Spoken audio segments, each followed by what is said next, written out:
I'm Susie Roberti, and welcome to Let's Talk Tail Waggers. I have a very lovely, sweet, and special guest today. But before we get started, I would like to say thank you to my cameraman. You know, BPTV is all volunteers, and you are more than welcome to come up and do a show, learn how to use cameras, go out in the field with us, learn to edit, or just come up and peek around and see what goes on. It's a lovely little corner of the world. So now I'm going to introduce my guest. And your name is? Alexa Howell. And where do you live? I live in Cranberry. And this is how far she came to do Let's Talk Tail Waggers. I'm going to thank you now because sometimes I get so engrossed in my shows that I run out of time, and when I have to hurry up and do my ending, then I forget to say thank you.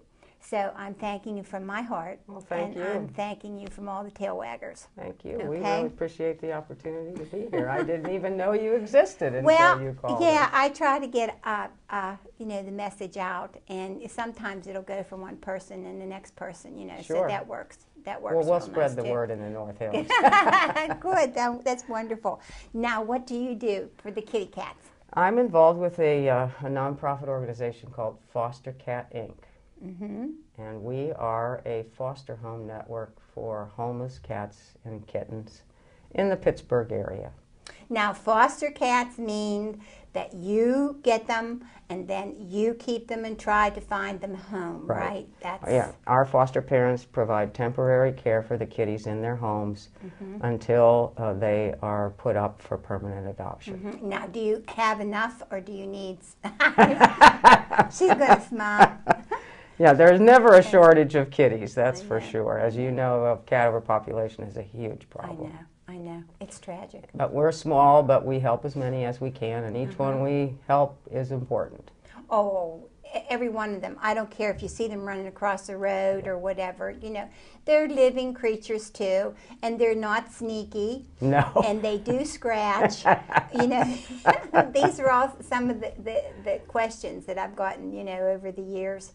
And especially like around Christmas time when I had my shop and I'd be talking to somebody, grandma or something, and they'd say, "We got the little one, a kitty cat, but it's scratched." Oh my goodness. And I said, "You're kidding me." Yeah, they do have little claws. Yeah, that's what they do. That's how they pull themselves up the drapes and go everywhere when they're little. Now, what ages do you have, or do you keep them to? Well, we have kitties of all ages, of course. In kitten season, which is coming upon us shortly, Yes. there are many, many, many kittens. And during that period of time, everybody is pretty much focused on kittens. Yeah. But we also find homes for a lot of adult cats as well. Well, I think that the adult kitties are nice for someone that lives alone and works all day. Well, they're easier animals to care for than dogs. And they can manage being home alone if you work all day. And then when you come home, they say, "Don't bother me." No. My cats greet me at the door when I come in. Yes. Actually, I think it's been about 10 years now that cats have surpassed dogs as the favorite companion animal because they are easier to care for in the kinds of lifestyles people have today when both husband and wife are working. And if you keep them in from the time they're little, a majority, almost all of them will always stay in. Right. My kitties are all indoor kitties. Yeah, because I got one little aunt, my Andy. He just passed away, and when I was bringing him home, a lady brought him to my shop, and came in and she said, "I need a home for this kitty. My husband's going to take it, to the Humane Society." And I had animals offered to me, pets, all the time. And I said, "Well, I don't know, March, if I can take it." She said, "Oh, please, I already had 4. "Oh, please, So I said, "Well, I'll take it, maybe my brother. I'll call my brother, maybe he'll take it." Well, of course, when she brought the baby in, then that was it. Yeah. So on the way home, I told him, I said, "Now you have to stay in, use the litter box, and you can't play all night because Mommy has to go to work." And I swear to you, He listened. It was just like he was meant to be with me. Yeah, they adapt to your schedule.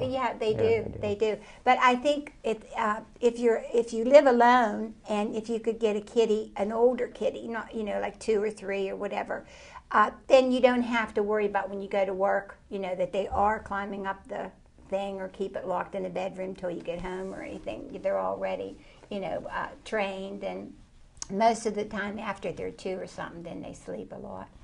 They do sleep a lot. So that's the good idea of getting an older kitty, really. Yeah. Yeah, it's nice. So how long have you been doing this? We actually incorporated our organization in October of 1999. Wow. So we applied for our 501c3 status, and that was approved in January of 2000. So we began operations with the idea of being a utility for the shelters in Pittsburgh, to provide foster homes for them, because all the shelters need foster homes, particularly to isolate kittens when they're really small, so they're not exposed to germs and diseases in the main population of the shelter. So we started off with the idea of supporting the local shelters. And after a year or so, it became apparent that there were some logistical issues and philosophical issues involved with that. So at that point, we became also an adoption agency, and we just take care of the kitties that we bring in, and we now find homes for. Yeah. Now, how do you find them? Just people? Well, we have a website, and we have an adoption page on the website that features photos and information about the kitties that we have available. And then we display our kitties for adoption in the local PetSmart stores through their adoption partner program. So we have cages in 4 local PetSmart stores, and our kitties are displayed there, and the PetSmart provides a wonderful service of allowing us to display the kitties there, of caring for the kitties while they're there. And if a customer comes in and is interested in one of our kitties or a kitty from another agency, they provide the customer with the application from that agency, and then we contact them and screen them and go through our process of now adoption. if I came in and got an application, what would that entail? You would fill out an application that asks some questions about your home situation, if you have other pets, if you rent or own your home, whether or not you would intend to let the kitty go outdoors, whether you would plan to declaw, how long have you had your other pets, things of that sort. And one of our representatives, which usually would be one of our board members, would contact the applicant and discuss the application with them over the phone. And we would ask questions, and if the application, if it appeared as though the application was going to be a good fit, then we would do some further follow-up, contact the applicant's vet if they already have animals, to see if those animals have been spayed and neutered and or have had good vet care. If the applicant rents, we do contact the landlord to ensure that they are permitted to have the pet. Good idea. And if all of that works out well, then we would have one of our representatives go to the applicant's home with our adoption contract, review that with them, sign it, and then the adoption is completed, and they can pick up the kitty. Now, what would happen if someone got the kitty and everything went through, but the kitty or the dog at the house decided that it wasn't going to make up to the kitty? It happens every once in a while. Yeah. We try, through our screening process, to make sure that it would be a good fit. But occasionally maybe someone adopts a kitty and finds out one of their children is allergic to it, for example. Or it just does not get along with another animal in the home. Yeah, because we that will doesn't take happen. the animal. Yeah, sometimes that doesn't happen right away with animals. I mean, they'll go like ignore them and go in the corner. There's always an adjustment period. Yeah, and you need to give it a little bit of time. But if it didn't work out, we tell our adopters that we would take the animal back. Good. We want the animal to be safe. It doesn't mean there's anything wrong with the family or the animal. Oh, no. It just, we need to we take it back and find the right fit for it. Yeah, yeah. And I'm trying to think of I have a million questions everybody was telling me to ask you. Do you declaw them? Or do you believe in that or not? We have a no declaw policy. Very good. Very So good. we have kitties that come into our program from time to time that have already been declawed, and we of course find homes for them. Yeah. But our adopters would be signing a contract agreeing not to do that if the kitty has its claws. That's a personal choice. It is. But it's very traumatic, believe me, that operation. And if they would happen to get out, they really and truly can't defend themselves. They might be able to use their backs, Yeah. you know, but it's really the front claws that they need, you know, to wound first, Sure. you know. So this is the reason that you try not to get them, you know. And at least not to consider doing it until you are able to determine whether or not there's a reason, there's a problem with destruction of furniture or things of that sort. Well, I had 5, and they might go over to the couch. They did go over to my couch or chair, and I just went over and you know, They can be trained. yes, and just gave it a no. I said no, and they look up like that and go to try it again, and you say no. A little bit like children. Yeah, and then it's over with. Yeah. And they don't. I have my scratch boards, you know, one in the dining room, and I have one over in the living room, and they'd rather, I think, go on those Yes. than on the furniture. And there are cats, I've had cats that I've fostered myself, and I've fostered hundreds of different cats in my home. There are cats that don't scratch anything. They don't use the scratching post. They don't scratch furniture. They just don't. Well, they do that. Now, this is what I understand. They do that to shed their old ones. Right. And to sharpen them, and they also leave their scent. Yes. They have little scent glands, and that is to... And it's very simple to trim a cat's nails It is. as well, which cuts down on the need to scratch And by taking care of that dead nail tissue as their nails grow. If you start doing that when you get them when they're wee tiny, they'll meow, meow, meow in the beginning. Yeah, they squirm a little Yeah, at but first, then all of a sudden it becomes a part of you loving them, and it does. When I got that cat Andy that just passed away, my veterinarian, and he's a wonderful man. He just does kitty cats, and he said to me, he said, "Young lady, you better do this cat's toenails," because he was part Siamese and part tabby cat, and he said he's a Tabonese, and he was chocolate, and the ears and the tail, and just gorgeous. When he was little, had the purple feet, you know, like the Siamese do, and he just stunning. And then as he got older, he got brown stripes, like a tabby. Yeah. Oh, he was. Sounds like a beautiful cat. Oh, and he was this big, but he said the Siamese have they have a different kind of temperament, and he said you best start doing that right When they're away. little. He said because he said sometimes they can be the boss. So I did. I never had a bit of trouble ever doing it. And I did his toenails, I bet you, up until about 3 months before he passed away. He never had a problem. Generally speaking, I'd say if you can trim your child's nails, you can trim a kitty's nails. And my kitty cat also took a bath with me.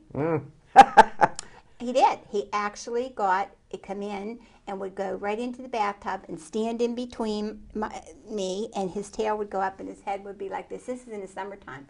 And he'd just go like this in the water, you know. And then when I'd get out, then he'd get out and scream and cry. Then I'd have to get out of the bathtub and towel dry him because he had that Siamese scream, you know.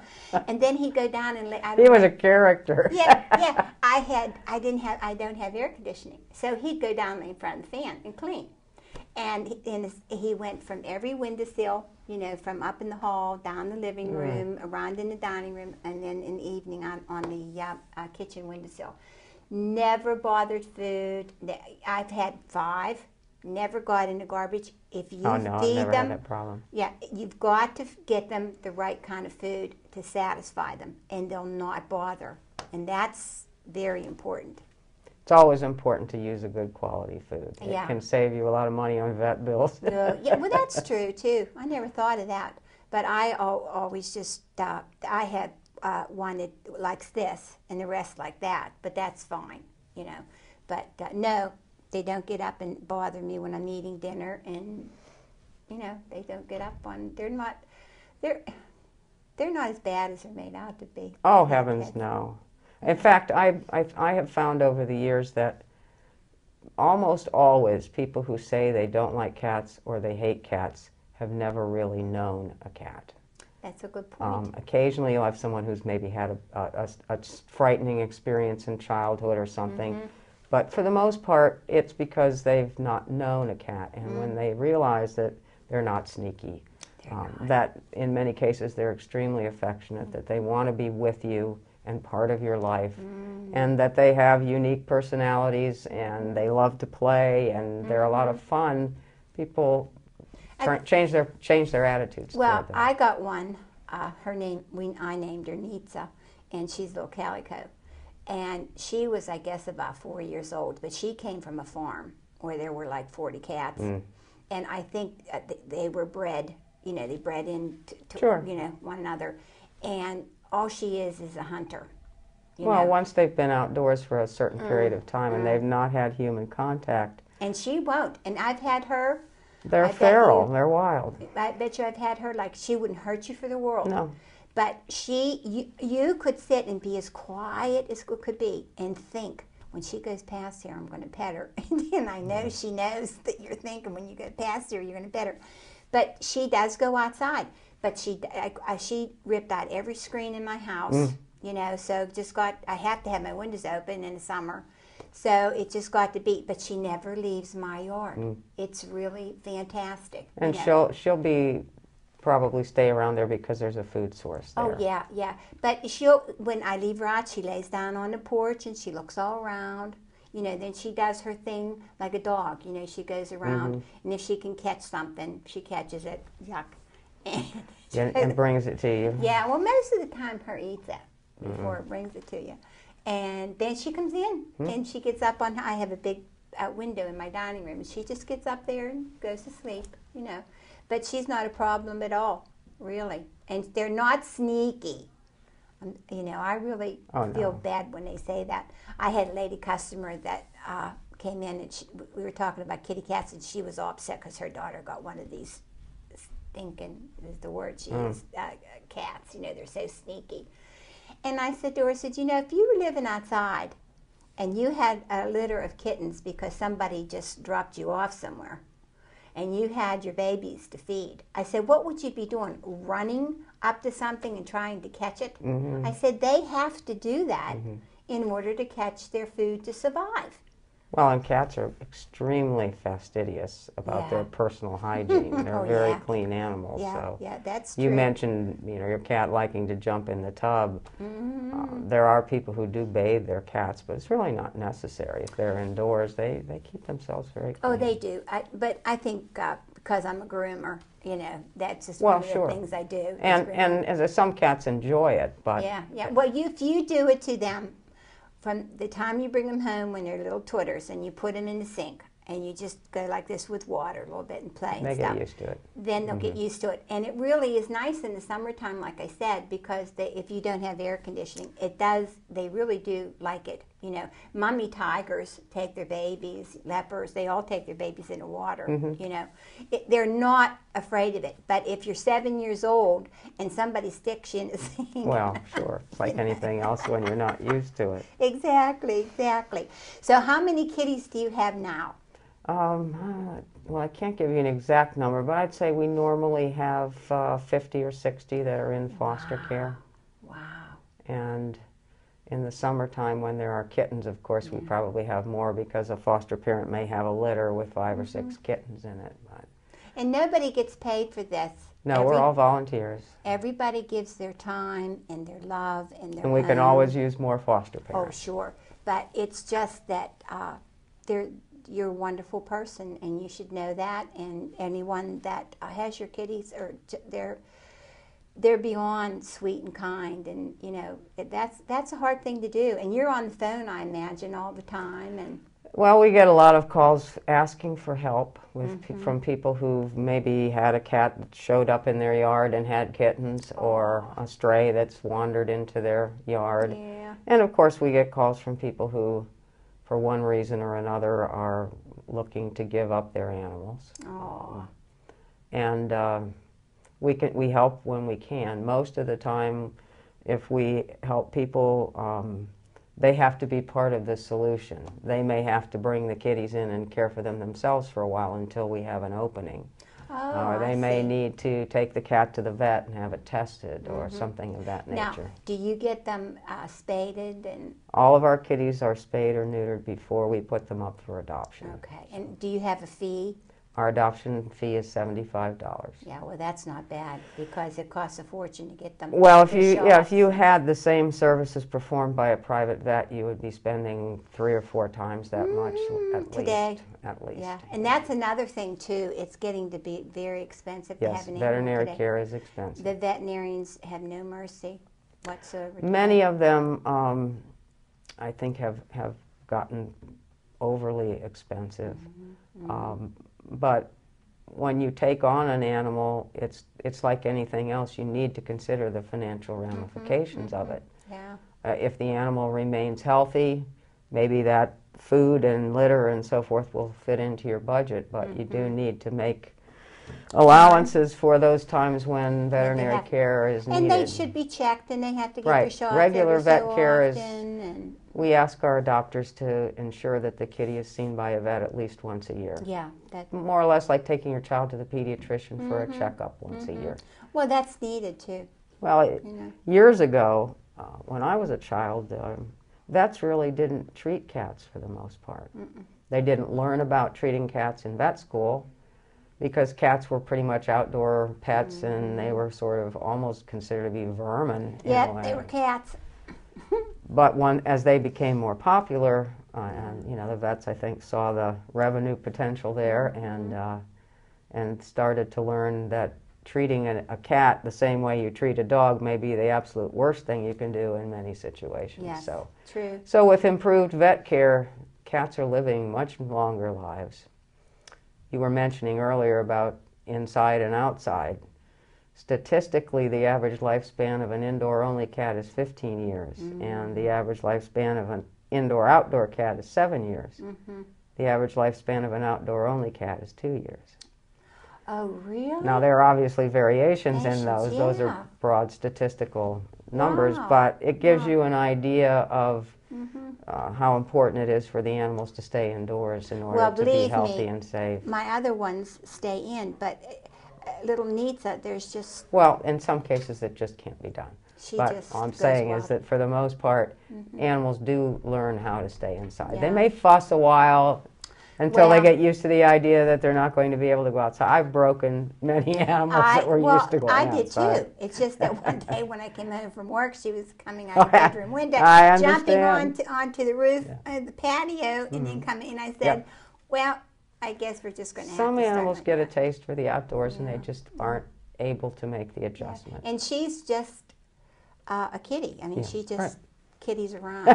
And she's a calico, and they usually have a little bit of an attitude to begin with. Yeah, she's gorgeous. My veterinarian calls her a genetic explosion. She just has, these rich oranges and beiges and sands. Lots and lots of different markings on calicos that are beautiful. Just beautiful. 4 little white feet, People often ask, do we have a white cat, or do we have a calico, or do we have an orange tabby, because they've had a cat that was that description, that was a wonderful cat. And we try to tell them that the color isn't really what drives it. You need to pick an animal whose personality will fit your lifestyle. Oh, I agree. And not every orange tabby is going to be like your orange tabby that you are Well, trying that's to what I would replace. tell my lady customers when their poodle or Shih Tzu or whatever would pass away, and they'll, call and say, oh, we're missing them, and I said, well, if you're going to go get another poodle, don't ever think in a million years it's going to be the same. Right, you cannot replace an animal. Because each one has their own little personality. Yep. So going and meeting the animal and getting to know its personality is the best way of choosing an animal that's going to, for the long run, be a good fit for your family. So what would you like everyone out there to know about your... Well, we are, as an organization that is all volunteers, we always have a need for more foster homes.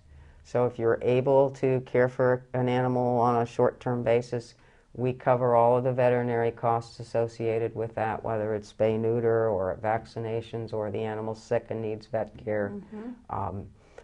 We do provide food and litter for those who ask for it.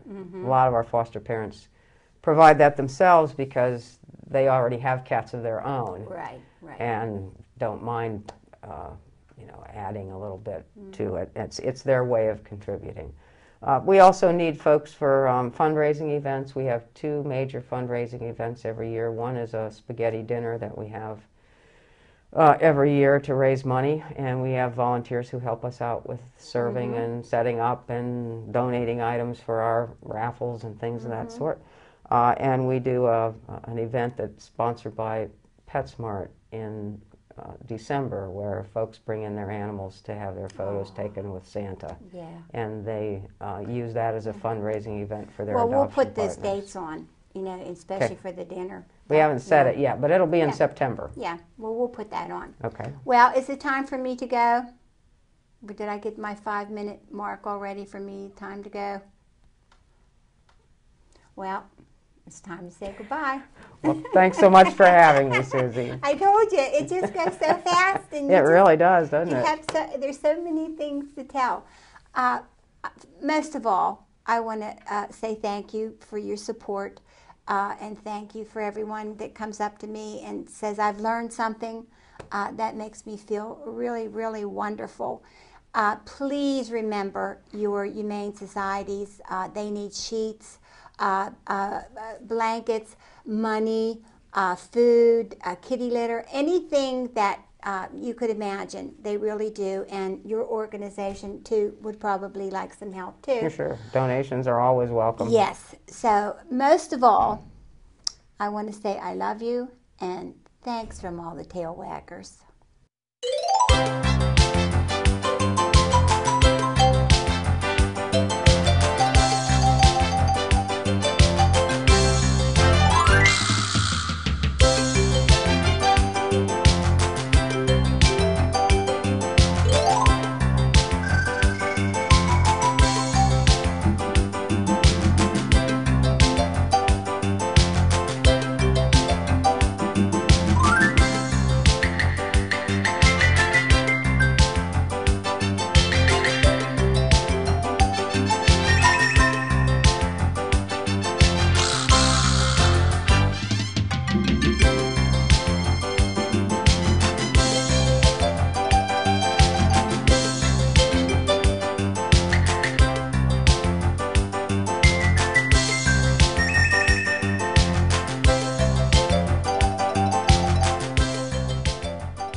Hi, my name is Sarah. And I'm Denise, and we're here at the Western Pennsylvania Humane Society. We are here to tell you about our Girl Scout Gold Word project. As you can see, these animals are very lovable, but there's a problem here at the Humane Society. They do not have enough wet food to give to their animals. And that's where you guys come in. We are asking for your help through a generous donation to the Western Pennsylvania Humane Society. At this time, we have collected over 1,000 cans and donated them to the Humane Society, but they still need more. These animals need their food so they can continue to have healthy, full lives before they are adopted out to a loving home. Another way you can help out is by adopting an animal from the shelter. Thank you for your time and attention, and I hope that you have the consideration to remember the animals at the Western Pennsylvania Humane Society.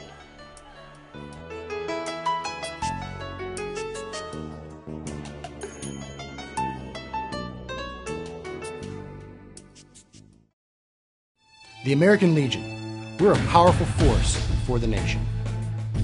We pledge ourselves to our veterans, our youth, a strong national defense, and Americanism. These 4 pillars shape our work and what we do for America. We work relentlessly within our 4 pillars of service, and we succeed.